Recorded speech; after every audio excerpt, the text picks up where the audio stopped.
Viral ngayon sa social media ang mga kasuotan na nakabase sa kantang Bahay Kubo. Yan ang sentro ng balita ni Millie Tabino.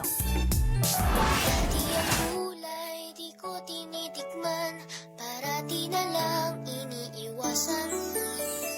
Pero ang gulay, masarap pala kapag sinabawan na siya. Ito ay kadalasang naririnig tuwing Nutrition Month. Sa kakatapos lang ng buwan ng nutrisyon, naging trending online ang mga colorful na costumes na hindi lang pinaghandaan, kundi na-showcase din ang cuteness at creativity nating mga Pinoy.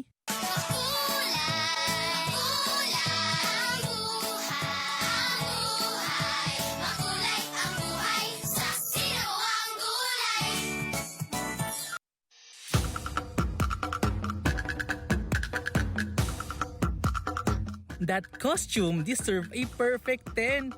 Tila naging national costume sa Miss Universe ang kasuotan ng baby girl na ito. Sinabayan pa niya ng pagrampa at pagkembot ng bewang na lalong nagpaganda at nagbigay buhay sa kanyang kasuotan. Gawin mo lilit, kami naman ang hilit. Maberde, madaming sahog at nakaka-healthy sa kakyutan ang costume ng batang ito. Siya lang naman si vegetable salad. Masustansya na at cute pa.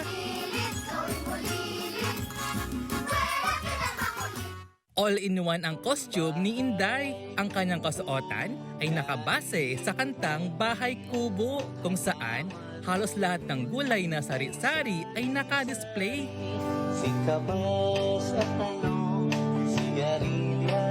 At para sa kaalaman ng karamihan, naging best in nutrition costume si Inday at may premyong isang sakong bigas. Autobots, transform. Mali, hindi siya transformer. Siya ay isang coconut. Makokonat talaga ang pangamo sa kakangiti dahil sa charm at cuteness ng bibong kid na ito. Dahil dyan, ito ang 10 palakpak para sa'yo.